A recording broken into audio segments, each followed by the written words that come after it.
Bonjour à tous. Bonjour Madame Kalnaya. Nous entendez-vous? On a un retour. Absolutely brilliant, thank you. Parfait. Je vous entends, tout va bien.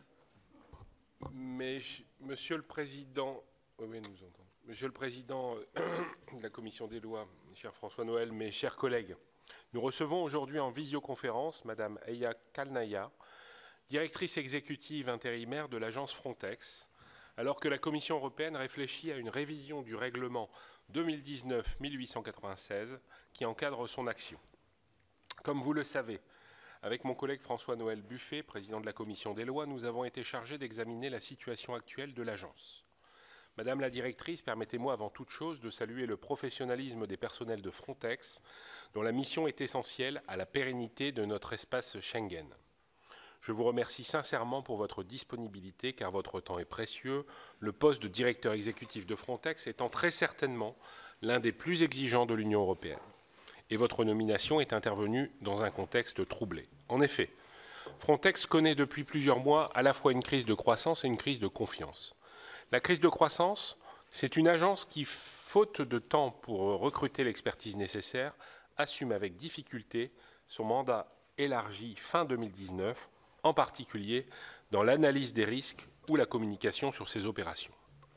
La crise de confiance, c'est l'agence opérationnelle la plus puissante de l'Union européenne qui est, depuis 2020, sous pression en raison d'attaques continues contre ses actions. Son ancienne direction, incarnée par Fabrice Leggeri entre 2015 et avril dernier, a en effet été accusée de complicité de violation des droits fondamentaux de migrants traversant la mer Égée, ainsi que de plusieurs irrégularités et manquements. Elles ont déclenché une série inédite d'investigations de l'Office européen de lutte antifraude, l'OLAF, du Parlement européen, de la Cour des comptes européenne ou encore du médiateur européen. Une part des irrégularités et manquements allégués a été confirmée par l'enquête de l'OLAF, mais, je dois vous le dire, cette enquête, qui a fuité dans la presse, est loin d'être toujours convaincante, en particulier lorsqu'elle accuse Frontex de violations qui relevaient en réalité de la responsabilité des États membres. Il faut le déplorer, tout comme il faut déplorer les divergences existant aujourd'hui sur les priorités de Frontex au sein des institutions européennes et les conflits de personnes qui ont fortement contribué à la situation actuelle. Ce constat n'est pas satisfaisant. C'est pourquoi je veux saluer vos efforts pour mettre en œuvre efficacement les dispositifs du règlement de 2019, à l'exemple du meilleur accès aux mécanismes de traitement des plaintes en cas de violation des droits fondamentaux. Mais attention sur ce point, ne pas créer une usine à gaz administrative qui empêcherait toute prise de décision au sein de l'agence en raison d'une atmosphère de défiance et de délation généralisée. En effet, il est urgent que l'agence Frontex puisse de nouveau obtenir des résultats sur le terrain, car entre janvier et septembre 2022, l'agence a enregistré une augmentation de 70% en un an des franchissements irréguliers aux frontières extérieures de l'Union européenne. C'est pourquoi, Madame la Directrice, pouvez-vous nous expliquer quelles ont été vos priorités pour le bon fonctionnement de Frontex depuis votre nomination? Ne pensez-vous pas qu'un pilotage politique renforcé de l'agence serait souhaitable? Enfin, pouvez-vous nous expliquer comment Frontex travaille à améliorer son action en matière de retour? Et je passe la parole à François-Noël Buffet. Merci beaucoup. Bonjour Madame, je ne serai pas long en réalité parce que le président Rapin a quasiment tout dit. Peut-être simplement quelques mots pour rappeler, d'abord vous remercier ce matin d'accepter cette audition, mais aussi pour rappeler que le fonctionnement et l'efficacité de Frontex est absolument indispensable. Indispensable évidemment à l'échelle européenne, cela va sans dire, mais indispensable aussi pour la France, puisque nous avons de plus en plus recours d'ailleurs, j'ose employer le mot qui est peut-être maladroit, au service de Frontex, notamment dans les mesures de reconduite. Et donc, pour nous, ce n'est pas un petit sujet. Ce n'est d'autant pas un petit sujet que nous avons, depuis plusieurs années, à la Commission des lois comme à la Commission des affaires européennes, toujours suivi de très près l'évolution de cette institution, et singulièrement depuis la crise migratoire de 2015, où à partir de là, deux grands enjeux. Évidemment, un enjeu de croissance extrêmement forte, dans un délai extrêmement court, donc une nécessité de structurer Frontex très très vite, première chose, et puis un enjeu cette fois-ci opérationnel, migratoire, de mise en œuvre d'une politique migratoire liée à ces événements, et donc ça fait beaucoup de choses en même temps. Mais on a aussi vécu, comme beaucoup ici, la situation d'il y a quelques mois, faut-il la qualifier de crise probablement, avec des remises en cause, à la fois fondamentales et à la fois de personnes. Il ne nous appartient pas de juger, ce n'est pas notre... en revanche, nous avons besoin de comprendre. Nous avons besoin de comprendre, nous avons besoin qu'on nous explique, parce que nous considérons que l'agence est pour nous, Français bien sûr, mais Européens surtout, un outil extrêmement utile. Voilà, je voulais m'en tenir juste à cela. Peut-être il y aura plusieurs questions des uns et des autres ici présents, Madame la Directrice. Mais c'est vrai que ces informations de l'OLAF qui filtrent dans la presse, plus ou moins organisées, pas organisées en tous les cas, qui créent le trouble, disons les choses telles qu'elles sont, on a aussi besoin, nous, de clarté pour savoir comment on doit continuer de travailler et comment on organise les choses. Voilà, j'ai été beaucoup trop long. En tous les cas, merci de votre intervention. C'est à vous, madame. Thank you. Merci beaucoup. Alors, pour commencer, j'aimerais vous remercier sincèrement de m'avoir invité ce matin pour répondre à vos questions, pour parler un petit peu de vos préoccupations en tant que membre de la communauté de l'Union européenne. Et c'est un privilège pour moi, c'est comme ça que je conçois les choses. C'est un privilège que de pouvoir avoir cet échange de vues avec vous. Et je salue cette opportunité qui m'est donnée d'entendre quelles sont vos préoccupations et je vais faire de mon mieux véritablement pour répondre à toutes vos questions. J'ai pris note de la liste de questions que vous m'avez fait parvenir et avec mes collègues, nous allons vous fournir des réponses par écrit. Il y aura également des réponses aux questions que vous pourrez avoir par la suite aujourd'hui si nous manquons de temps ou si il y a un manque de connaissances. Comme vous l'avez dit à juste titre, Frontex et l'ensemble de l'Union européenne est actuellement confronté à une situation très difficile à l'échelle mondiale. Il y a l'instrumentalisation de la migration. L'instrumentalisation des gens, ce n'est pas quelque chose de nouveau. C'est quelque chose qui a déjà eu lieu des époques très anciennes. On le voit dans les livres d'histoire. Mais on constate que nos voisins, pour atteindre des objectifs politiques, sont prêts à faire appel à des boucliers humains. Et ça, c'est vraiment très dérangeant. Il y a autre chose également. Et je crois que très peu de personnes pensaient que c'était possible. C'est la guerre en Europe. Et la guerre a démarré le 24 février dernier. Nous sommes réveillés avec des nouvelles terribles, à savoir que la Russie avait envahi l'Ukraine et pas uniquement à un seul endroit. Il y a également, comme vous l'avez dit, une pression migratoire croissante et cela concerne l'ensemble des frontières de l'Union européenne. Vous avez dit qu'il y avait 73% d'augmentation du nombre de franchissements illégaux de la frontière dans l'Union européenne. J'aimerais vous donner un aperçu de principaux types de pression. Alors, 130 000 franchissements illégaux pour le corridor des Balkans occidentaux. Et cela signifie qu'il faut impérativement s'attaquer à cette question de la gestion des frontières de façon bien plus large, pas uniquement les frontières de l'Union européenne. Il faut aller au-delà. J'aimerais également attirer votre attention sur l'augmentation de la violence aux frontières. Cela a commencé par les tirs en Biélorussie, également l'augmentation à la frontière turque. Il y a eu également des violences signalées de plus en plus à la frontière hongroise-serbe, où de plus en plus on constate une pression migratoire de plus en plus forte. Depuis le mois d'août, nous avons vu environ 70 000 franchissements illégaux de frontières par ce tronçon de frontière précisément.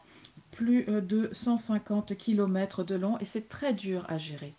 Et enfin, j'aimerais également vous parler des tirs terribles qui ont eu lieu ce lundi à la frontière entre la Turquie et la Bulgarie.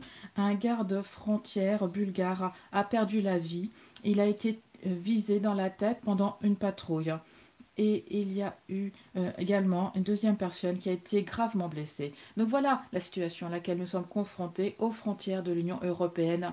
Et également, c'est ce à quoi mes collègues sont confrontés lorsqu'ils font leur travail. Donc j'aimerais vous remercier vraiment chaleureusement de bien reconnaître quels sont les efforts réalisés par le personnel de Frontex. C'est un personnel qui travaille et qui continue à travailler malgré les défis. Il y a des patrouilles à la frontière bulgare malgré les tirs. Il y a eu également des changements au sein de l'organisation malgré les difficultés internes et externes. Alors, comme vous l'avez également signalé à juste titre, la croissance de l'agence a été extrêmement rapide. Et j'aimerais très rapidement vous donner un bref aperçu de la façon dont les choses sont déroulées au sein de l'agence. En 2016, donc la réglementation a été adoptée, mais elle n'a pas été mise en œuvre totalement lorsque le règlement 2019 a été adopté. Et le règlement de 2019 était visionnaire. Il a véritablement apporté le plus grand changement imaginable pour ce qui est des gestions des frontières. Ça a été adopté par les législateurs des États membres de façon visionnaire, en donnant la possibilité à l'Union européenne d'appuyer les États membres, à savoir l'objectif principal de Frontex. C'est incroyablement important. Néanmoins, nous savons également que la pression politique et les délais étaient extrêmement serrés. Et comme vous l'avez dit, à nouveau, et vous avez tout à fait raison, cette croissance a également entraîné des difficultés, à savoir qu'il était difficile d'opérer cette croissance de la bonne façon.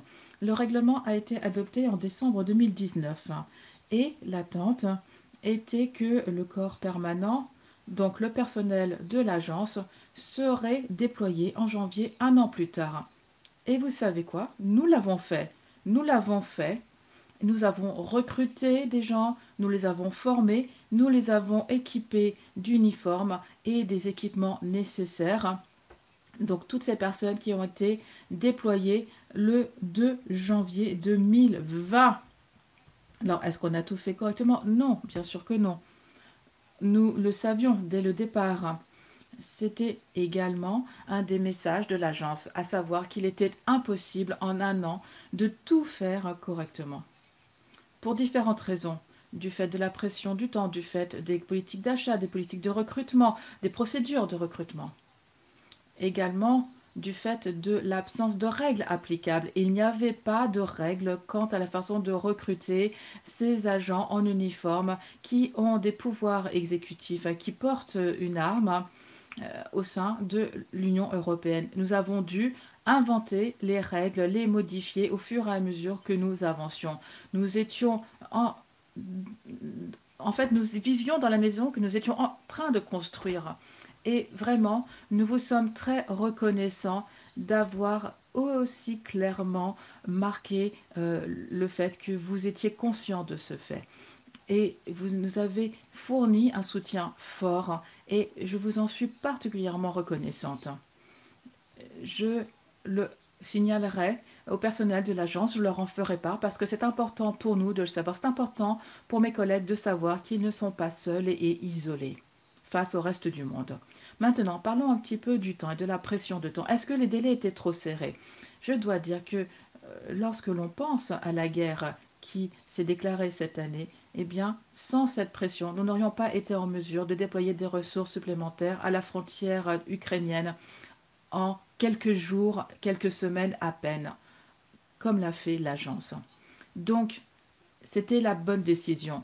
C'était une décision opportune, c'était visionnaire et il y a eu toutes sortes de difficultés, mais c'était la bonne décision compte tenu de la pression migratoire. L'aptitude à avoir des personnels détachés sur le long terme de la part des États membres, à savoir que les États membres, y compris la France, envoient du personnel à l'agence, au corps permanent de l'agence pendant quelques années, et le personnel donc de l'agence plus ce personnel détaché nous permet de redéployer des personnes en quelques jours à peine, alors que par le passé, pour déployer des gens, il nous fallait au moins 2 semaines. Si vous regardez les délais qui figurent dans le règlement, ces délais sont très très longs par rapport à ce que nous avons été en mesure de faire grâce au corps permanent. Dans le même temps, à nouveau, vous l'avez dit à juste titre, vous avez signalé le fait que l'agence travaillait dans un environnement externe complexe, mais également un environnement interne complexe. Suite à la démission de l'ancien directeur exécutif au mois de mai, on m'a confié la mission d'occuper ce poste par intérim sous la supervision du conseil d'administration. Et dès le départ, côté agence, nous avons eu une approche équipe de direction pour gérer l'agence pendant cette période de transition, à savoir une approche en équipe qui inclut également les directeurs exécutifs adjoints qui étaient en place. Cela a également signifié que nous avons fait appel au personnel de direction et le personnel parce que souvent ils ont une meilleure connaissance que nous de certains dossiers et cela nous permet de mieux fonctionner. C'est plus opérationnel.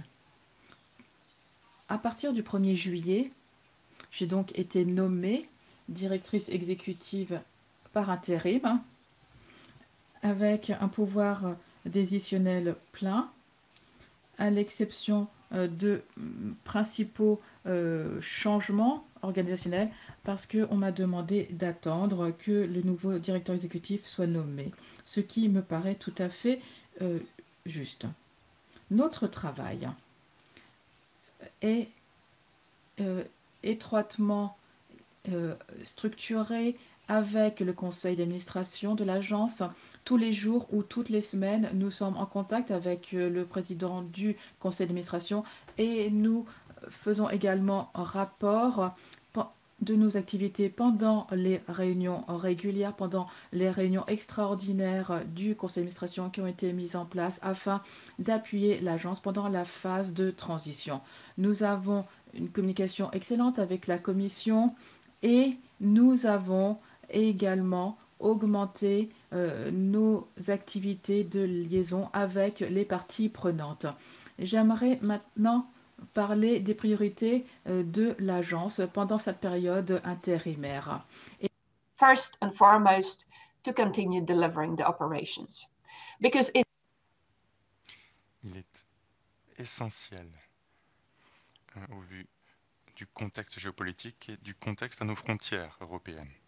Ensuite, la stabilisation de l'agence pour regagner la confiance des parties prenantes, confiance en notre agence et montrer que l'agence est capable d'accomplir ses tâches conformément à la réglementation en vigueur, qu'il s'agisse du droit européen ou du droit international en matière de contrôle des frontières. Et enfin, et c'est très important, améliorer l'environnement de travail, rassurer le personnel, leur rappeler qu'ils ne sont pas seuls. Et je tiens à réitérer mes remerciements à votre égard et au Parlement européen, aux parlements nationaux également, qui ont fait part de leur soutien vis-à-vis de l'agence. À l'heure actuelle, nous avons besoin d'une agence forte, une agence qui n'est pas seule. Et l'agence a besoin d'un soutien fort de la part des États membres. Et encore une fois, je le répète, merci de votre soutien à l'agence. Pour ce qui est des opérations, nous déployons 2354 membres du contingent permanent. Nous avons déployé 18 opérations conjointes au sein de l'UE et hors UE. Nous avons les accords de statut dans la région des Balkans, mais de façon générale, nous couvrons plus de 200 localisations. Cette année, nous avons augmenté le nombre de retours de façon significative. C'est un chiffre record. 21 000 retours de membres du personnel, de retours de migrants, 12 659 retours forcés et plus de 7 000 retours volontaires. Cela peut être comparé aux chiffres de l'année dernière, plus de 14 000 retours. Donc la hausse est de plus de 30%. Et la hausse est à comparer avec les chiffres de l'intégralité de l'année 2021. Rappel, l'année 2022 n'est pas encore terminée. Pour ce qui est de la stabilisation de l'agence et de la conformité, nous sommes parvenus à mettre en œuvre ce que j'estime comme étant de nombreux changements. Depuis le départ, sur la base des rapports d'audit et la recommandation pour ce qui est du groupe de contrôle parlementaire, les recommandations du conseil de direction, un groupe de travail a été mis en œuvre pour se pencher sur la question des refoulements. Nous sommes également intéressés aux conclusions de divers rapports et les premiers changements dont je souhaite vous faire part sont dans le domaine des droits fondamentaux et du cadre des droits fondamentaux. L'officier responsable des droits fondamentaux fait désormais partie de la structure décisionnaire de l'agence. Cet officier des droits fondamentaux et son équipe ont un accès complet aux informations disponibles pour accomplir leurs tâches. Le 16 octobre, nous avons finalisé le recrutement de 46 vérificateurs qui sont aidés par d'autres membres du personnel, ce qui fait que l'équipe des droits fondamentaux est de plus de 60 personnes. Alors, nous avons des procédures sur les signalisations ou les notifications liées aux violations ou d'incidents graves concernant les droits fondamentaux. Ce système a été mis en place et l'officier des droits fondamentaux a accès à tout ce type de notification et à toute information qui peuvent être pertinentes pour que l'équipe des droits fondamentaux puisse accomplir ses tâches. Pour ce qui est de la procédure de mise en œuvre de l'article 46, eh bien, c'est la procédure pour laquelle le directeur exécutif peut décider de suspendre le financement ou suspendre une partie ou toutes les opérations au sein des États membres. Enfin, la stratégie en matière de droits fondamentaux a été adoptée, notamment le plan de mise en œuvre et les dispositifs au sujet de l'officier des droits fondamentaux qui établit des rapports d'avancement concernant la mise en œuvre de la stratégie. Il en réfère au conseil de direction et en réfère au Parlement européen. En juin cette année, si je ne me trompe pas, le conseil de direction a décidé d'obliger le directeur exécutif de répondre aux recommandations de l'officier de droits fondamentaux et des recommandations du forum consultatif, qui se compose de représentants d'organisations internationales, d'institutions, dont des institutions de l'Union européenne, l'Agence des droits fondamentaux, et des représentants de la société civile. L'objectif de ce forum consultatif est d'apporter des conseils à l'agence concernant la conformité vis-à-vis des droits fondamentaux. Ensuite, nous avons amélioré la transparence de nos opérations, comment nous faisons la liaison avec le Parlement européen.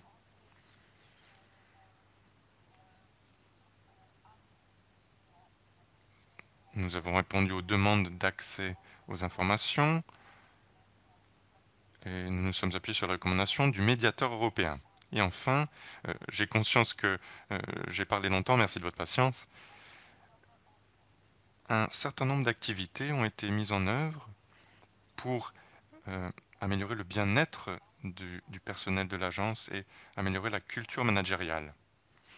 Et je dirais tout d'abord que l'équipe de direction de l'agence a consulté la commission du personnel, le comité du personnel, avec par ailleurs des experts détachés, pour cartographier les activités que nous pouvons conduire aux côtés du personnel de l'agence pour améliorer l'environnement de travail, et le personnel prend part pleinement à la structure de prise de décision.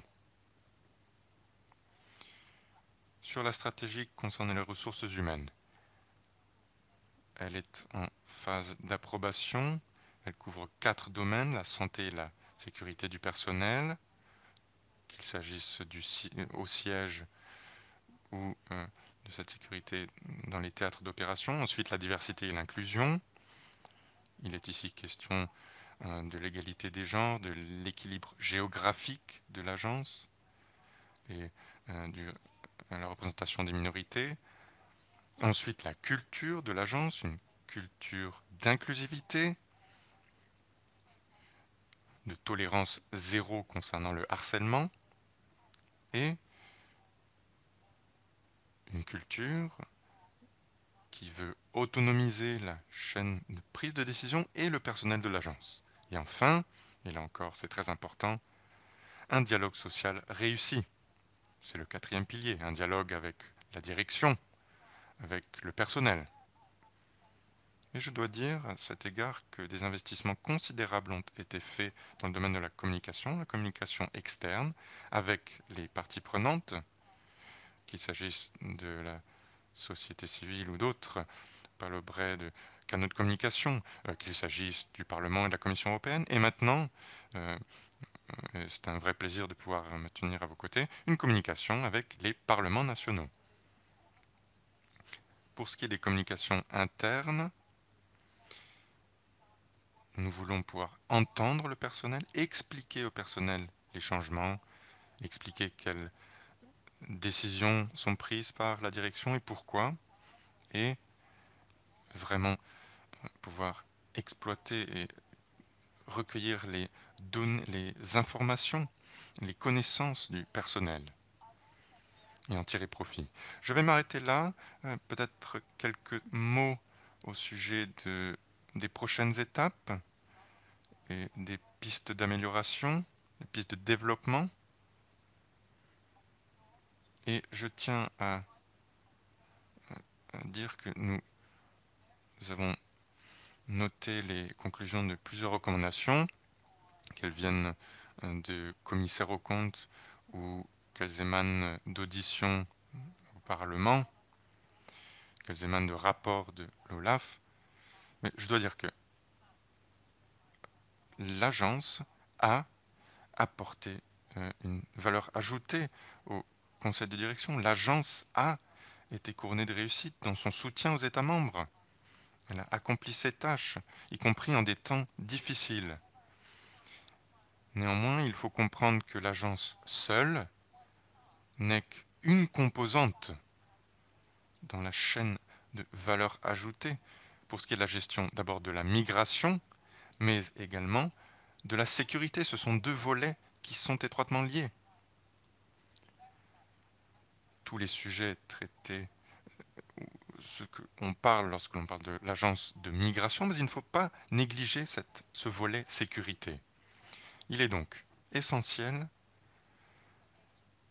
de faire en sorte d'imbriquer l'agence dans la réponse globale de l'Union européenne, des États membres de l'Union européenne, aux défis internationaux migratoires et aux défis internationaux sécuritaires. Ce n'est qu'à ce moment-là que nous aurons le potentiel d'apporter une réponse collective et de pouvoir faire en sorte que notre travail porte ses fruits. Beaucoup de ces éléments ne relèvent pas de la compétence de l'agence Frontex.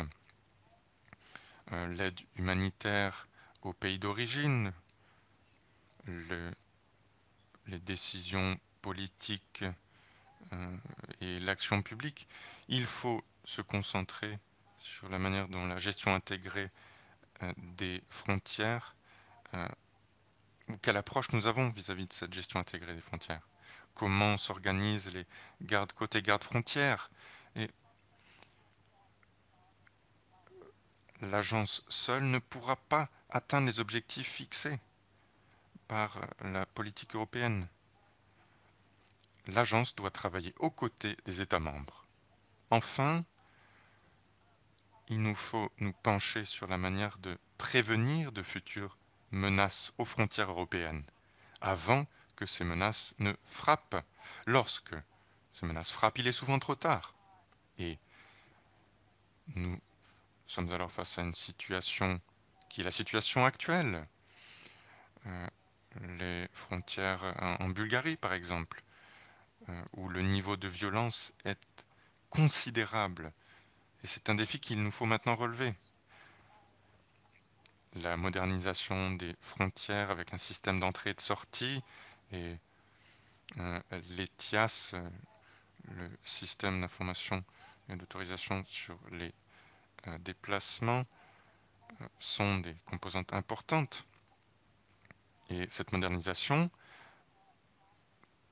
permet d'empêcher que des menaces externes n'interfèrent avec notre système. Donc il nous faut moderniser ce système ETIAS. Enfin, pour ce qui est du continuum migratoire, les retours ont un rôle essentiel pour gérer les flux migratoires. Celles et ceux qui n'ont pas le droit de rester doivent retourner. Un taux de retour, si je ne me trompe pas, le taux ne dépasse pas 30%. Ce qui signifie que 70% des migrants qui n'ont pas le droit de rester au sein de l'UE ne sont pas retournés dans leur pays. Et c'est là que Frontex doit mieux coopérer avec l'Union européenne et ses États membres. Il faut conclure les accords de réadmission avec les pays d'origine. Il n'y a pas d'État membre qui puisse résoudre le problème seul. L'agence ne peut pas résoudre le problème seul, mais ensemble, nous avons bien plus de chances. Je vais m'arrêter ici. Merci de votre patience. Merci beaucoup, madame. Et je propose, sans plus attendre et sans faire de commentaires à votre propos, on y viendra, de commencer les questions de nos collègues, parce que la liste va probablement s'étoffer. Je propose de passer la parole à Didier Marie et André Reichert aussi. Merci, Monsieur le Président.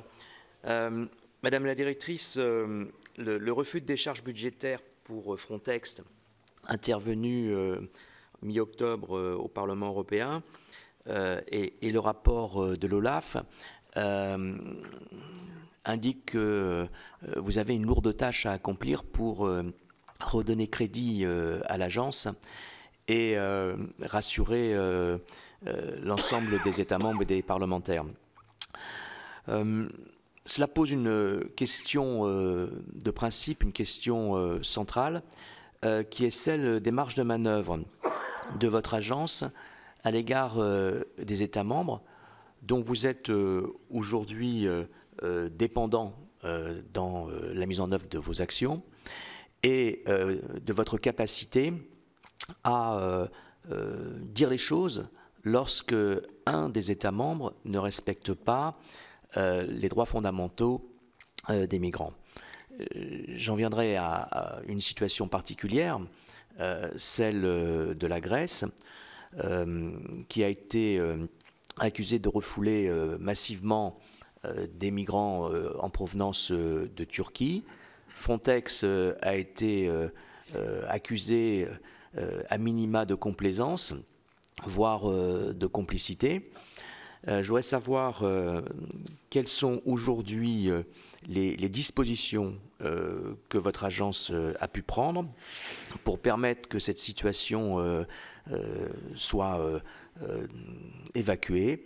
Et d'autre part, vous demandez quelles sont les relations que vous avez aujourd'hui avec les autorités turques pour permettre un apaisement dans la relation entre la Turquie et la Grèce et permettre d'éviter les situations que nous connaissons et en particulier les naufrages et les décès en mer Égée. Également, M. Thani Mohamed Soilihi, membre de la commission des lois du Sénat.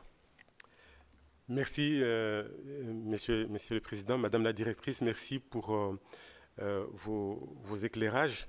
J'aurai deux séries de questions. La première concerne la Moldavie. En mars dernier, le Conseil a validé un accord de partenariat entre Frontex et la Moldavie pour soutenir cette dernière dans la gestion de ses frontières, dans le contexte de la guerre en Ukraine. Vous en avez parlé tout à l'heure. Quel premier bilan tirez-vous de ce partenariat? Combien d'agents Frontex sont-ils déployés? Et plus largement, quel est le bilan des partenariats de Frontex avec les pays tiers?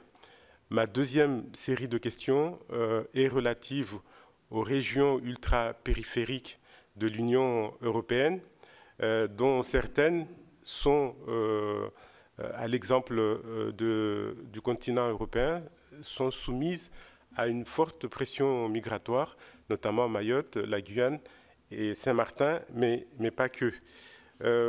Localement, des voix s'élèvent pour dire que, afin de garder les frontières extérieures de l'Europe, les RUP font partie intégrante de l'Europe, l'agence Frontex devrait intervenir également dans ces RUP, comme cela se passe par exemple aux Canaries ou aux Madères, il me semble.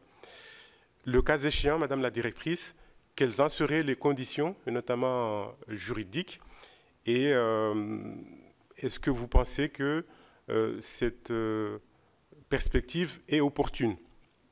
Merci. On en prend une encore là pour la série 3. Claude Kern, vice-président de la Commission des Affaires européennes. Oui, merci Monsieur le Président. Madame la Directrice, merci pour votre présentation ce matin. Vous avez également parlé d'une autre mission clé de l'agence, à savoir la sécurité et à travers ça la lutte contre le crime transfrontalier. Or, on a lu dans un rapport de la Cour des comptes européenne, ce rapport a pointé la place trop limitée de cette activité dans les activités de Frontex. Alors, comment abordez-vous cet aspect et comment comptez-vous y pallier? Par quels moyens et quels leviers? On vous laisse peut-être répondre, Madame, et on reprendra une série de 3 questions après.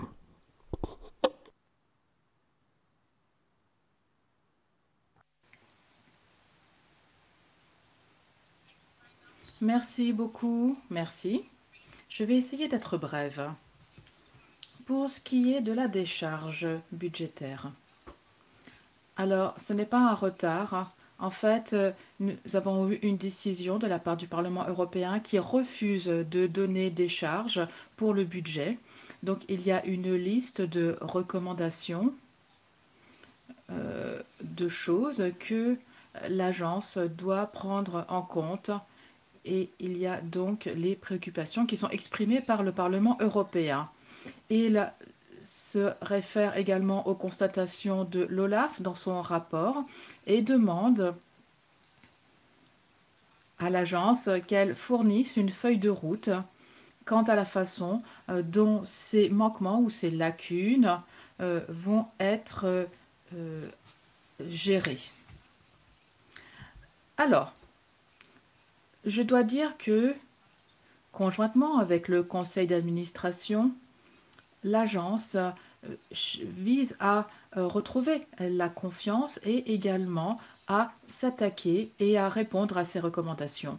Il y a déjà une liste de recommandations provenant des premières constatations, y compris le rapport spécial préparé par la Cour des comptes concernant le crime transfrontalier. Mais aussi, nous incluons maintenant les recommandations provenant du rapport de décharge. Ces recommandations seront associées à des actions qu'il faudra entreprendre. Cette liste sera ensuite présentée au conseil d'administration régulièrement et chaque réunion du conseil d'administration fera état des progrès réalisés. Et il y a également des rapports qui seront faits régulièrement au Parlement européen concernant les progrès réalisés. Alors, je suis consciente du fait que le conseil d'administration est en lien avec le Parlement européen et cette façon a permis d'améliorer la communication entre les deux. L'agence, j'ai reçu une demande de la part du groupe de travail de contrôle de Frontex, nous demandant de fournir, conformément à la loi, mais également de façon proactive au Parlement européen des informations afin de s'assurer qu'il soit bien informé des progrès réalisés pour rectifier les problèmes existants. J'aimerais revenir au fait que vous avez mentionné, Monsieur Maris, concernant le fait que la liste est longue et elle couvre un grand nombre de points. Nous en sommes conscients. C'est la raison pour laquelle la première chose que nous avons faite a été de cartographier ce qui manquait en conformité, en transparence et en conformité avec les règles financières, en conformité avec le droit international, etc.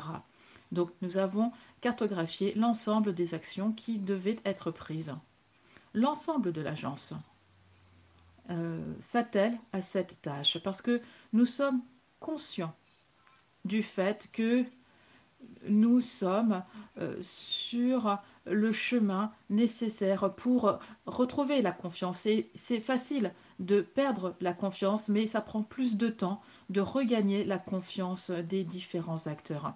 Donc une seule action ne sera pas suffisante. Il faut vraiment agir de façon durable au niveau de l'agence. Maintenant, pour ce qui est de la capacité à s'exprimer, à interpeller si un État membre n'est pas en conformité avec les droits fondamentaux. Alors, j'espérais pouvoir aborder cette question avant, mais j'aimerais vous présenter quelques aspects spécifiques des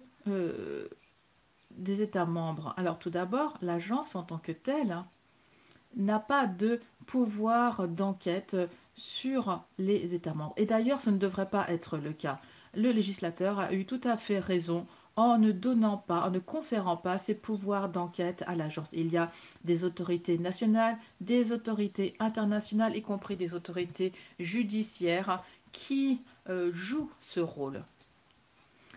L'officier pour les droits fondamentaux, qui est une fonction indépendante, est la seule entité de l'agence, si vous voulez, qui a le droit de mener une enquête sur des violations des droits fondamentaux ou violations potentielles des droits fondamentaux en opération conjointe avec les États membres.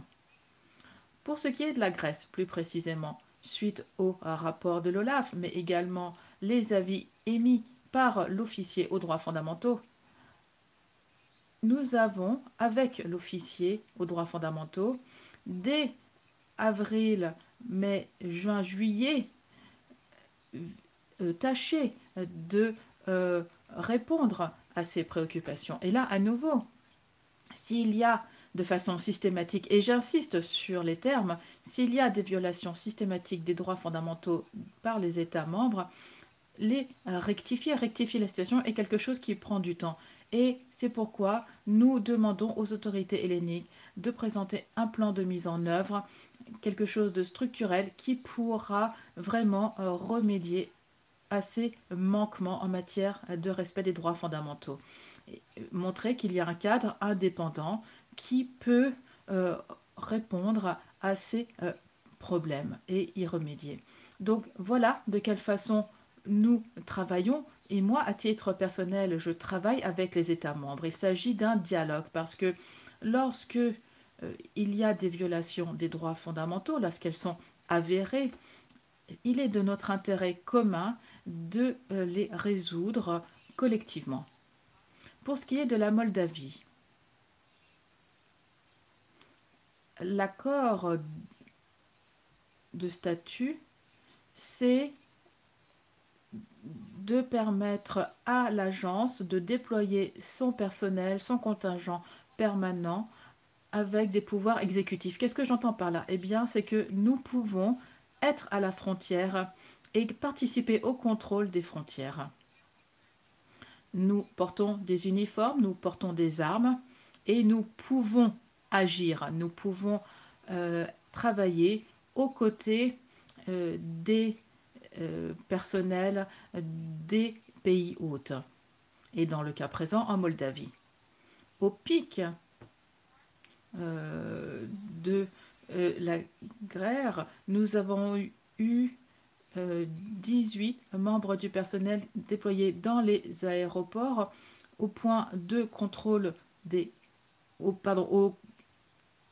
point de passage des frontières vers la République de Moldavie. À l'heure actuelle, nous avons 73 membres du personnel qui sont déployés.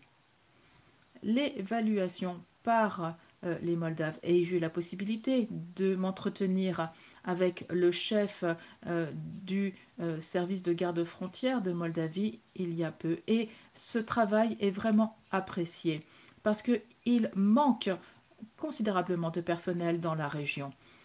Il manque également d'équipements techniques dans la région. Et par ailleurs, manque de connaissances concernant les méthodes modernes de gestion des frontières. Là, vous savez peut-être que la Moldavie a présenté une demande de candidature pour devenir État membre de l'Union européenne. Ça va demander un certain temps, mais à nouveau, nous continuons à appuyer les autorités moldaves dans ce cheminement afin de pouvoir être en conformité avec les normes et standards européens en matière de gestion des frontières. Maintenant, parlons de la coopération avec les pays tiers de manière générale. À nouveau, j'aimerais répéter ce que j'ai déjà dit par le passé. Il est indispensable de travailler avec les États voisins et même au-delà. Tout d'abord, c'est important pour pouvoir comprendre la situation, la pression migratoire à laquelle ces pays sont confrontés, afin de pouvoir travailler également avec les autorités. À l'heure actuelle, la plupart du travail que nous réalisons avec des pays en dehors de l'Union européenne est réalisé dans le cadre d'accords de travail. Et il y a une différence entre ces accords, ces arrangements de travail et des accords de statut, en fait. Parce que ces working arrangements, c'est bien, ces accords de travail, ce sont des formes allégées d'accords entre Frontex et les États, tandis que les accords de statut sont négociés par la Commission européenne. Et seuls ces accords de statut donnent à l'agence le droit de déployer du personnel avec des pouvoirs exécutifs. Dans le cadre des working arrangements, donc les accords de travail, il s'agit de travailler sur la situation, c'est plus un statut d'observateur que ce soit au niveau de l'agence, dans les États tiers et dans la façon dont les uns et les autres opèrent. Donc il est important de s'impliquer dans ces efforts et d'accroître le nombre de ces accords de travail. À l'heure actuelle, nous avons bien avancé avec le Sénégal, la Mauritanie, et il y a 2 semaines, j'ai eu une réunion très fructueuse avec le Maroc. Nous nous sommes mis d'accord sur la formalisation de notre bonne collaboration opérationnelle par la signature d'un accord de travail et potentiellement, en tout cas je l'espère, à l'avenir, un accord de statut. Le crime transfrontière maintenant. Alors, merci beaucoup d'avoir posé cette question. Ce qui me ramène à ce que je disais tout à l'heure. Nous devons parler de la gestion des frontières. Et la gestion des frontières, ça inclut la gestion des migrations, la criminalité transfrontalière. Aux frontières, c'est la dernière fois que l'on peut arrêter la criminalité, qu'on peut l'empêcher d'entrer dans l'Union européenne. Donc c'est vraiment quelque chose de très important. Il faut que la criminalité transfrontalière, que le terrorisme transfrontalier soit quelque chose que l'on vise avec beaucoup d'efforts au niveau des frontières. Et moi, je salue le rapport de la Cour des comptes. Je salue le renforcement de l'aspect transfrontalier dans le règlement 2019. Et je dois dire, quand le règlement a été adopté en 2016, ça n'y figurait pas, c'était mentionné, mais il manquait quelque chose. En fait, il y avait une sorte de vide juridique.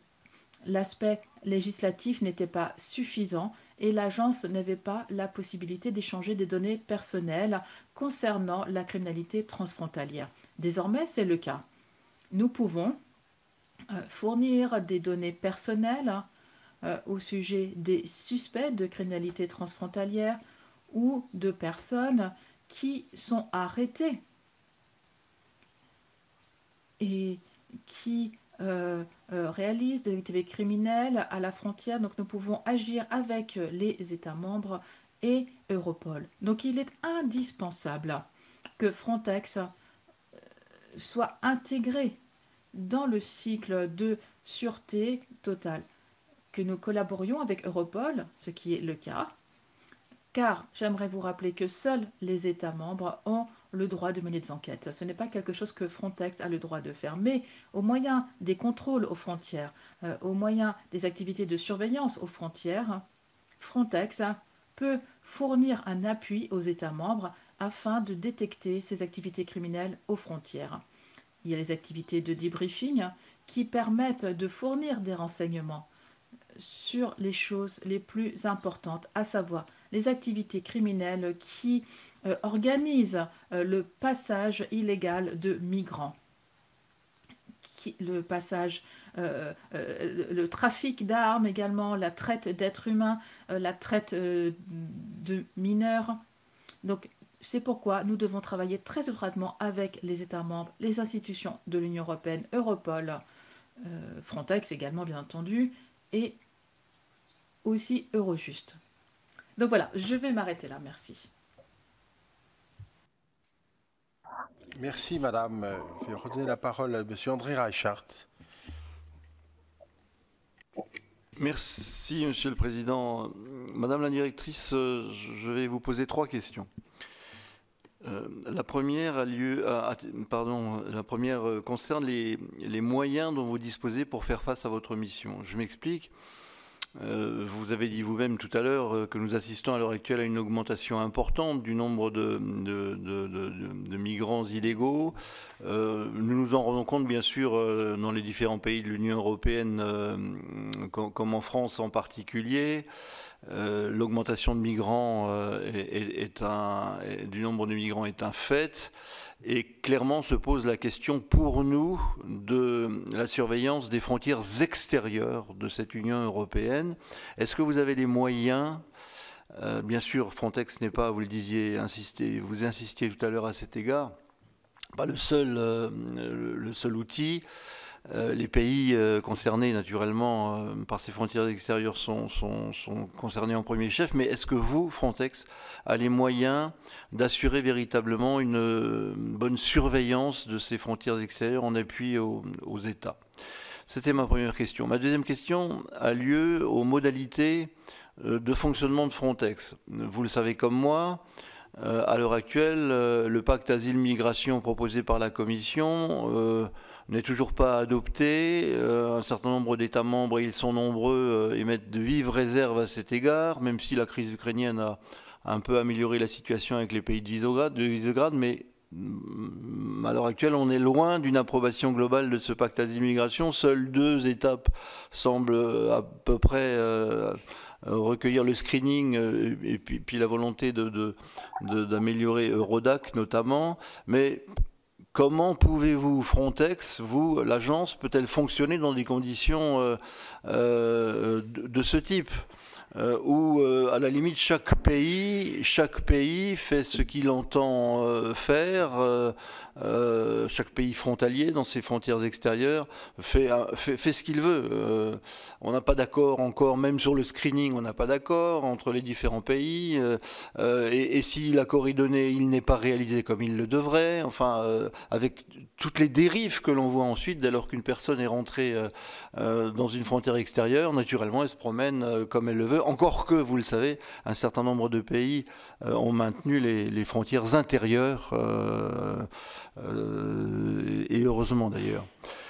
Enfin, troisième question, très directe. À la suite des critiques qui ont été portées sur le fonctionnement de Frontex, on a bien noté tous votre préoccupation de faire en sorte que ces critiques s'arrêtent.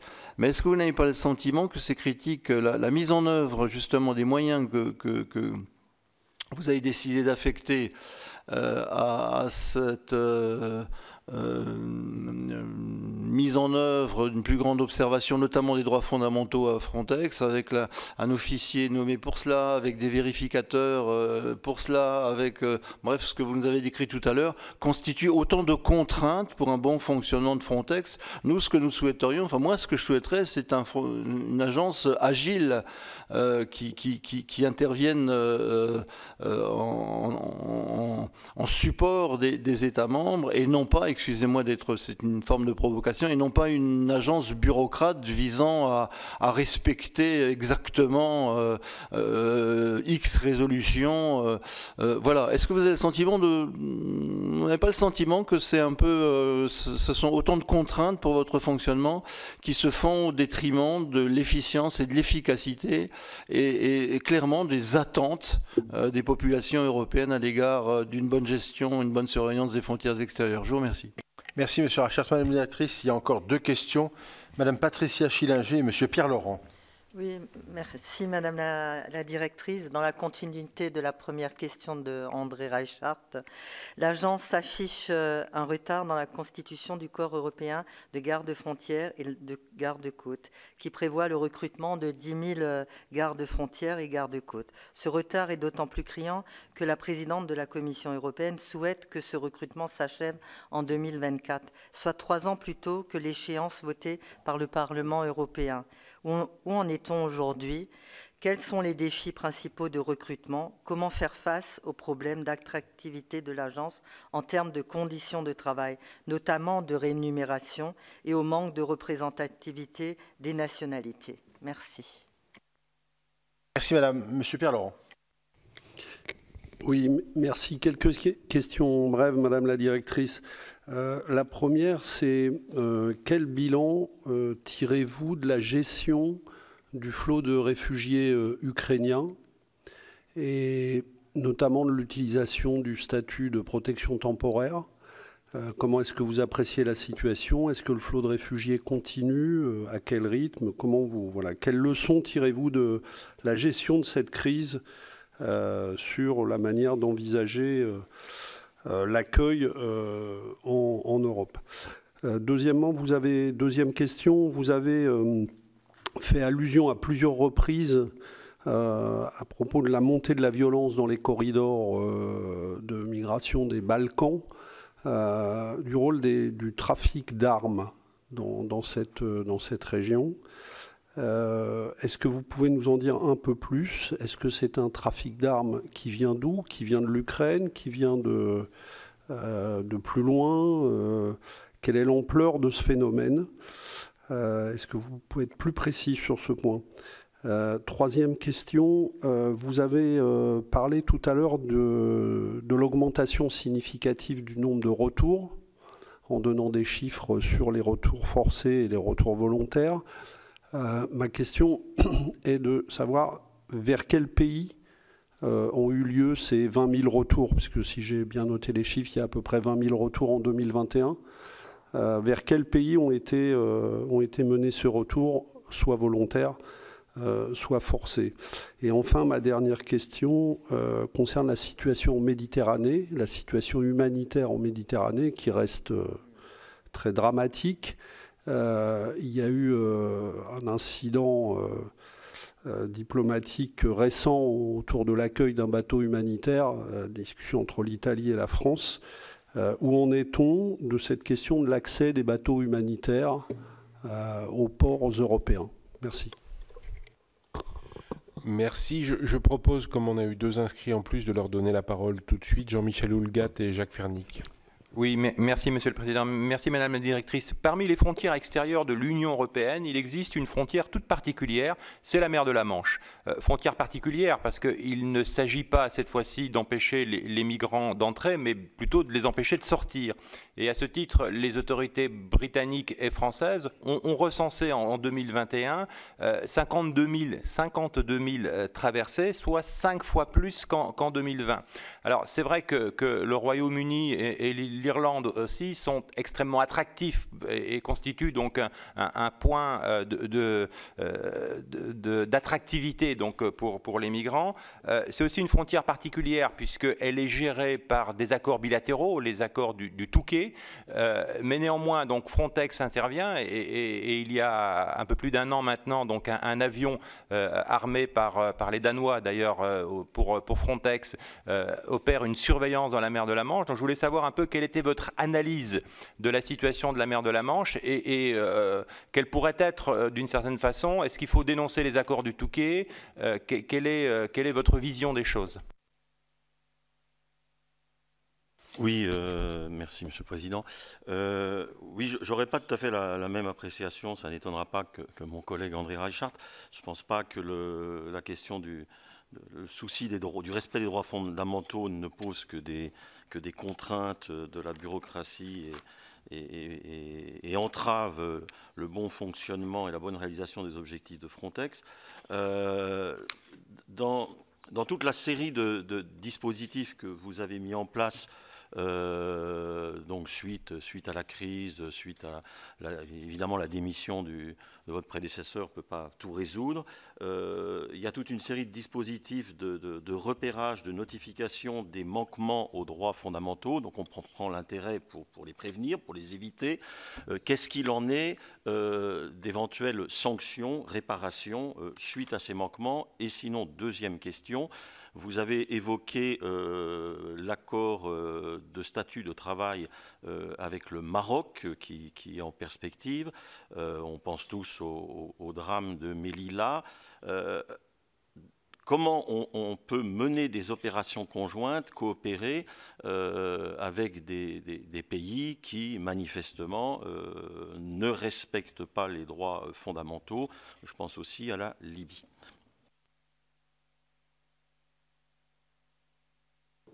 Allez-y, je vous en prie.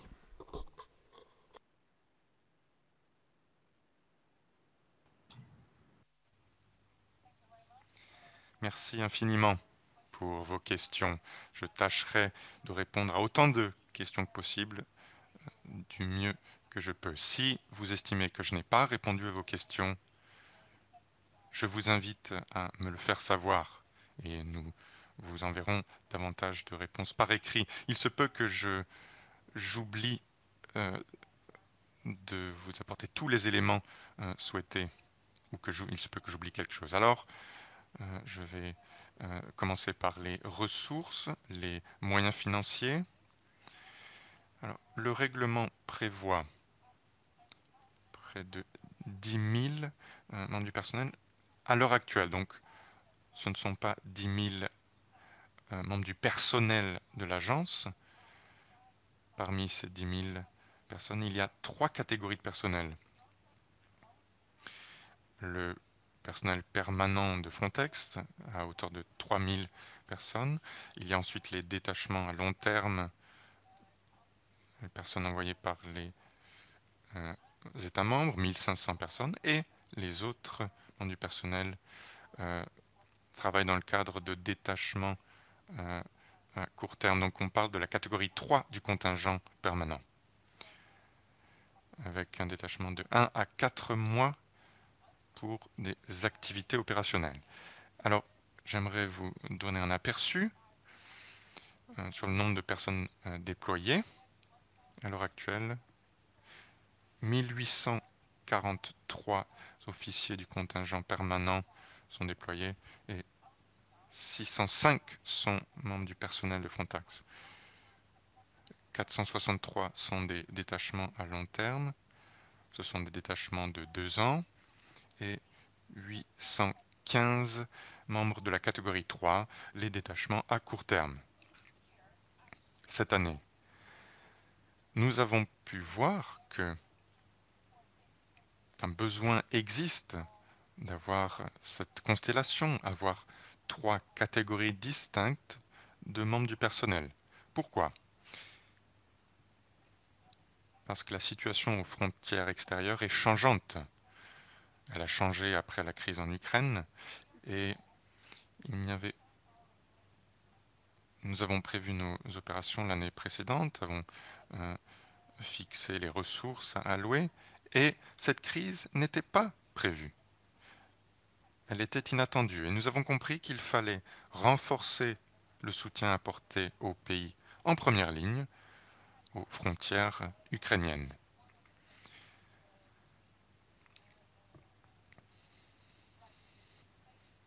Et nous nous sommes d'abord penchés sur des redéploiements internes. Ces redéploiements internes ont été rendus possibles très rapidement. La première vague de redéploiement s'est faite en Roumanie. Elle a été effectuée en l'espace d'une semaine.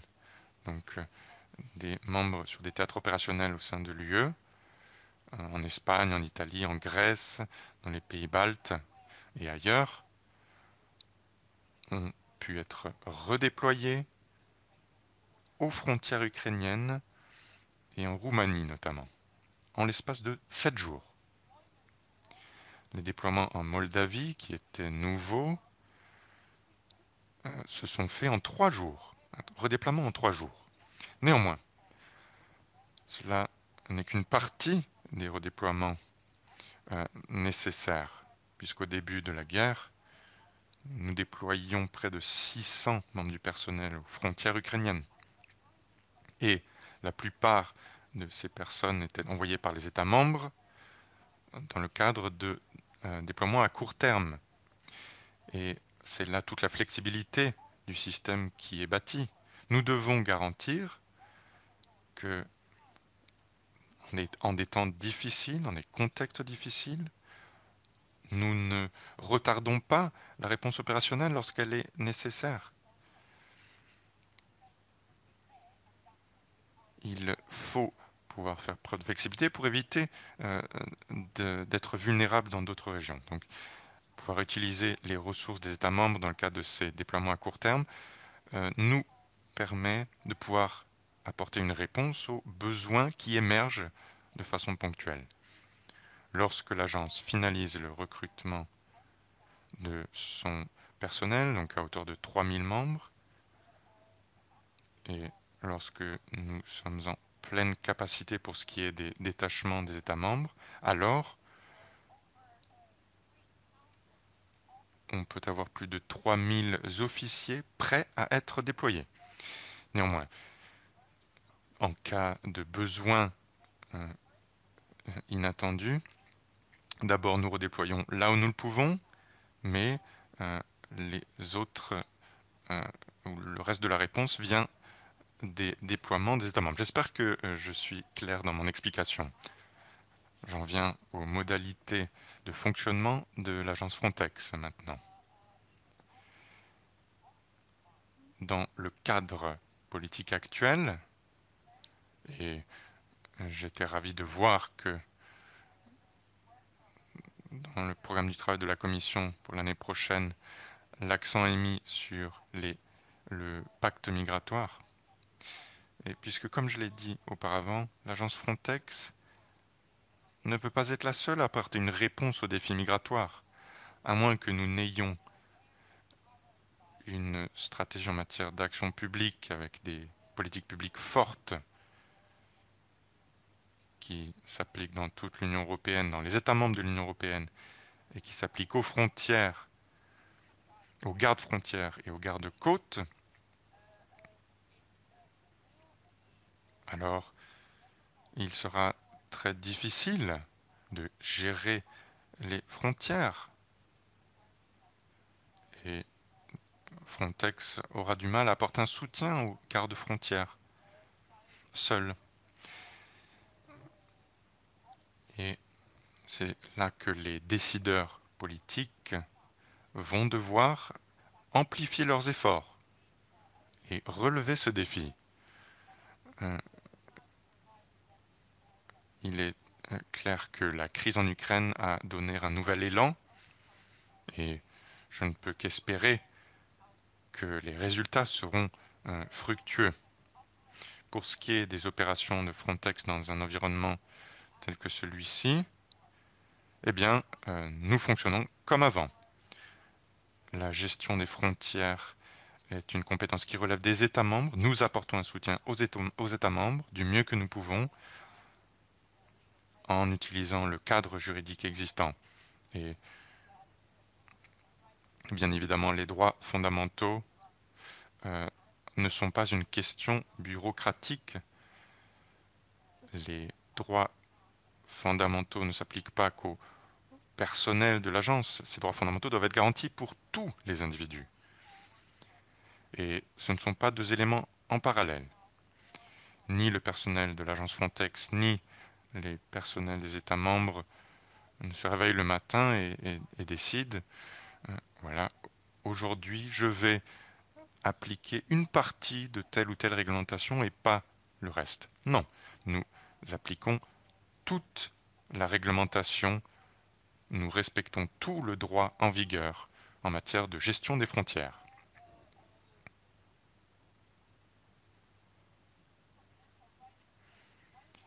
Le cadre des droits fondamentaux de l'agence est extraordinaire. Je dois admettre que les opérations conjointes menées par Frontex à ce jour sont très bien suivies. Il y a un mécanisme de suivi des droits fondamentaux, il y a le forum consultatif qui se rend sur les théâtres opérationnels, qui apporte des recommandations. Nous avons le conseil d'administration, le groupe de contrôle parlementaire, des groupes de contrôle pour assurer un suivi de nos opérations. Et en toute honnêteté, le système actuel, avec des notifications sur les violations des droits de l'homme, des droits fondamentaux, est un système qui fonctionne. Le personnel de l'agence est bien formé en matière de droits fondamentaux. Le personnel est compétent. Des rapports sont faits lorsqu'il y a des violations, des atteintes. Mais il faut comprendre que, quel que soit le système en place, il ne pourra pas être complètement étanche. Ce que nous avons mis en œuvre, c'est un mécanisme pour tenir compte d'atteintes aux droits fondamentaux et de violations, qu'elles soient par le contingent permanent ou par d'autres parties prenantes. Et il y aura de telles violations à un moment ou à un autre. Il faut un système permettant de traiter ces atteintes. Et nous voulons pouvoir apporter davantage d'informations sur le cadre de sanctions, le cadre disciplinaire. Et je vous apporterai ces informations supplémentaires si vous le souhaitez, bien évidemment. Je suis entièrement d'accord avec le fait que l'agence Frontex doit apporter un bon soutien aux États membres. Nous coopérons, il faut par ailleurs coopérer avec les pays tiers, les pays d'accueil, pardon, et nous devons analyser l'efficacité des opérations de Frontex sur les territoires de ces pays hôtes, pays d'accueil. L'année dernière, nous avons mis en place de nouveaux indicateurs clés de performance qui présentent des résultats satisfaisants dans les pays qui reçoivent le soutien de Frontex. Et c'est peut-être surprenant, mais j'attends avec impatience de pouvoir consulter les retours des États membres, parce que cela nous permettra d'orienter nos activités opérationnelles à l'avenir pour répondre aux besoins de l'agence Frontex. Frontex est là à la disposition des États membres, ce n'est pas l'inverse.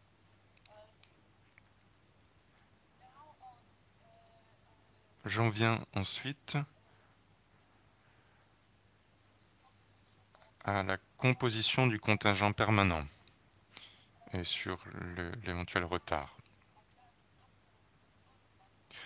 Nous avons fait de notre mieux pour répondre aux exigences en matière de recrutement conformément au règlement. Et à l'heure actuelle, nous avons 2 grandes vagues de contingents permanents en formation qui sera opérationnelle l'année prochaine. À partir de janvier 2023, Frontex pourra déployer 1000 membres de personnel et le restant des membres du personnel sera proposé par les États membres conformément aux dispositions du règlement, avec détachement à long terme et à plus court terme. À juste titre, vous avez abordé 2 points, l'attractivité de Frontex en tant qu'employeur et la représentation des nationalités. L'attractivité, tout d'abord. Il faut se rappeler ce qu'est le contingent permanent. Il s'agit d'un contingent déployé sur les théâtres opérationnels. Pas d'État membre ou d'organisation internationale ne peut déployer de personnel avec pouvoir exécutif à plus de 200 emplacements simultanément. Seulement l'agence peut le faire. Avec la constellation que nous avons, ces catégories de membres du personnel, nous le pouvons. Et il y a cette exigence de redéployer du personnel d'une zone opérationnelle à une autre. Les conditions ou les raisons de redéployer du personnel sont diverses. Un travail difficile, dans certaines régions plus que dans d'autres. Ensuite, le besoin de garantir qu'il y a un roulement satisfaisant, que le personnel ne se retrouve pas embourbé en quelque sorte. Et il nous faudra redéployer du personnel d'une zone à une autre plusieurs fois par an. J'ai vu des officiers du contingent permanent redéployer 4 fois en l'espace d'1 an et demi. Et ce n'est pas une bonne vie. That we will need to redeploy people. So we can... Mais c'est une réalité que nous devrons redéployer des gens. Il n'y a pas de garantie qu'une personne sera redéployée dans une zone opérationnelle pendant 5 ans. Ça serait formidable pour la vie de famille. Alors ça, en soi, c'est un défi. C'est un défi pour le contingent permanent et particulièrement pour le personnel de l'agence qui est recruté pour 5 ans plus 5 ans. C'est leur travail. Il n'y aura pas de stabilité. Et cela, en fait, a un impact sur l'attractivité, même si les gens sont prêts à relever le défi. Les choses peuvent changer une fois que les gens se marient, ont des enfants. Il y a la question de la scolarisation des enfants. Et nous essayons de voir quelles sont les possibilités pour fournir la scolarisation dans les théâtres d'opération, entre autres. Deuxième point qui concerne l'attractivité, c'est le coefficient de correction, je dois le dire, de Varsovie. Et j'aimerais vous expliquer en quoi cela consiste. C'est un coefficient qui est appliqué au salaire standard des agents de l'Union européenne afin de s'assurer qu'il y ait des situations égales pour tout le monde au sein de l'Union européenne. Alors, c'est vrai que le coût de la vie varie au sein de l'Union européenne, mais le coefficient de Varsovie ne reflète pas la réalité du coût de la vie. Ça, c'est un fait. Et c'est l'impact également de la guerre, parce que lorsque la guerre a été déclenchée, la Pologne a totalement accueilli les réfugiés et a donné la possibilité aux gens d'y rester. Et les gens veulent rester là parce qu'ils veulent ensuite retourner chez eux. C'est pourquoi ils ne souhaitent pas véritablement changer d'État membre. C'est la même chose pour la Moldavie, pour la Roumanie, pour les États baltes, pour la Pologne et pour la Slovaquie. Voilà, en fait, les gens, ils veulent rentrer chez eux. C'est la raison pour laquelle ils restent là. Et les prix des loyers ont simplement explosé rien qu'en quelques mois. Donc, le coefficient de correction, c'est quelque chose qui a aussi des répercussions sur l'attractivité. Et il y a aussi l'équilibre géographique dont vous avez parlé tout à l'heure dans votre question. Ce sont les raisons pour lesquelles c'est plus difficile de recruter des gens et de recruter des gens en provenance de l'ensemble des pays de l'Union européenne. À nouveau, nous sommes conscients du fait, nous le signalons au Parlement, à la Commission européenne, aux États membres, dès que c'est possible, mais également en interne. Nous avons employé 2 officiers à la diversité afin de s'assurer également que cette question de la diversité soit abordée. Donc, les enseignements tirés de la crise migratoire en provenance d'Ukraine.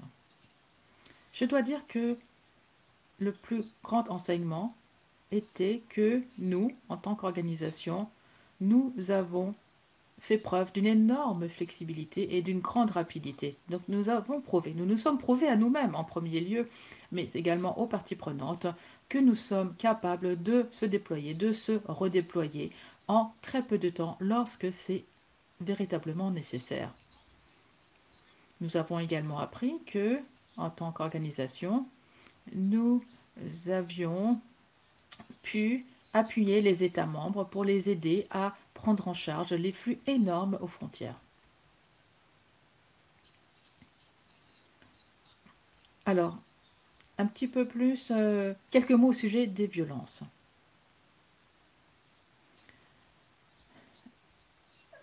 La première fois que nous avons détecté des violences en 2020, c'était à Evros, les fusillades à Evros. Et de façon sporadique, on a constaté des tirs tous les ans. Il y a eu des rapports d'incidents l'an dernier, des rapports d'incidents graves signalant des tirs à Evros, mais pas uniquement. Il y a aussi la violence qui existe entre les différents groupes de migrants. Donc il faut établir une distinction entre ce type de violence et la violence à l'encontre des gardes-frontières. La Hongrie a signalé lors de réunions du conseil d'administration, elle a montré des vidéos montrant combien la violence avait augmenté à la frontière avec la Serbie. Et si nécessaire, je suis tout à fait prête à présenter plus de détails au Sénat. Mais plus récemment, lundi, comme je vous le disais, un garde-frontière a été tué en Bulgarie. Et c'est le premier décès à la frontière d'un garde-frontière dû à cette violence. Il a été visé dans la tête, et ce qui montre bien que ce n'était pas du tout un tir accidentel. l'objectif était de tuer. Nous augmentons les équipements de protection pour notre personnel et dans les opérations, nous donnons également cet équipement au personnel des États membres qui ne sont peut-être pas équipés ou qui ont des qualités d'équipement inférieures aux nôtres. Pour ce qui est des retours, si je ne me trompe pas, mais alors, s'il vous plaît, prenez ces chiffres quand même avec une certaine pincée de sel, mais je ne me rappelle pas exactement combien de personnes ont fait l'objet d'un retour, mais je crois que c'est autour de 70, mais je serais heureuse de répondre à des questions et d'ajouter la liste des pays.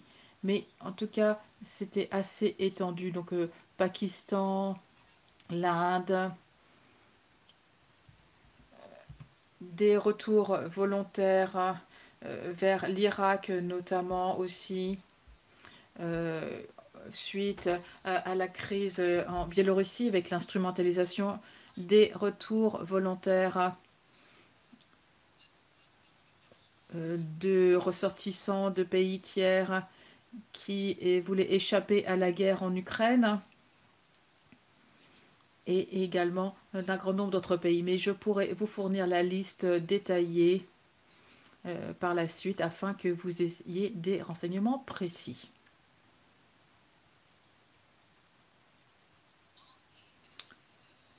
Pour répondre à la question portant sur la crise humanitaire entre l'Italie. En fait, cela relève de la prérogative des États membres. C'est aux États membres de décider de quelle façon ils gèrent leurs frontières extérieures. Et j'aimerais vous rappeler ce que j'ai dit tout à l'heure, à savoir que la gouvernance des gardes-frontières et des gardes-côtes. Alors moi, le forum de Schengen, pour moi, c'est un des outils de cette gouvernance. Et je pense que ce genre de questions devrait être posées par le biais du mécanisme de gouvernance. Même chose pour la situation dans la Manche. Vous avez tout à fait raison lorsque vous dites qu'il y a eu une augmentation significative et nous appuyons les autorités de gestion des frontières françaises aux moyens de surveillance aérienne dans le cadre d'une opération conjointe, Open Coast comme nous l'appelons, et nous continuerons à le faire pendant l'année qui arrive. Et si les autorités françaises demandent une augmentation de l'empreinte opérationnelle dans le cadre de cette opération conjointe Côte Opale, pardon, pas Open Coast, mais Opal Coast, donc c'est une des zones où on a effectivement la plus grande augmentation de la pression migratoire. Maintenant, pour ce qui est des droits fondamentaux et des rapports, le rapport, le signalement d'incidents ou d'incidents graves a deux pans. Donc tout d'abord, cela est signalé par le personnel de Frontex et c'est aussi signalé par les États membres. Donc les États membres ajoutent tous les incidents de gestion aux frontières dans le système JORAT qui est utilisé comme base d'évaluation des risques aux frontières. Avec ces deux types de rapports et de signalements, les incidents sérieux sont ainsi identifiés, signalés il y a des rapports d'incidents qui sont préparés et ils sont immédiatement envoyés à l'officier responsable des droits fondamentaux. Et si l'on soupçonne une violation des droits fondamentaux, dans ce cas, c'est l'officier qui est chargé de ce dossier incident grave. Pour ce qui est de la coopération avec des pays tiers, j'aimerais vous dire que aucun accord de statut n'est conclu sans qu'il y ait une évaluation de la situation dans les États tiers en matière de droits fondamentaux. J'espère que cela vous rassure quant au niveau de coopération avec les pays tiers. Et je vais m'arrêter là. Merci.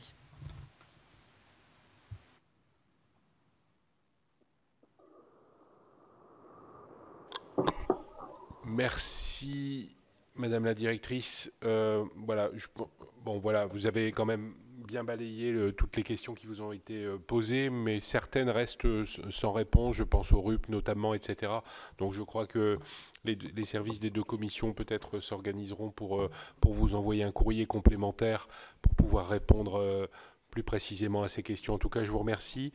Je sais aussi que les services de nos deux commissions se sont organisés pour envoyer un questionnaire important concernant la révision du règlement Frontex. Donc là aussi, avec un délai de réponse courant décembre, et merci d'y répondre. Ça nous permettra à la fois des éclairages, mais aussi de nouvelles perspectives d'audition si nous voulions des informations complémentaires. En tout cas, au nom de tous les collègues des deux commissions, mais aussi du président Buffet, qui est remplacé temporairement par le président Tani, je souhaitais vous remercier d'avoir libéré 1h30 à notre égard et pour nous informer de la situation de Frontex, qui, croyez-le, et vous l'avez exposé en situant certaines régions françaises, est une préoccupation du quotidien, notamment pour le sénateur dont je représente le département du Pas-de-Calais, que je suis, et qui est confronté sur la côte d'Opale à la situation très, très dégradée et qui se dégrade. J'ai vu les services de gendarmerie récemment avec un doublement, on peut déjà le dire, alors que l'année n'est pas terminée, un doublement des tentatives de traversée par rapport à l'année dernière. Voilà. Merci Madame la directrice et bonne journée.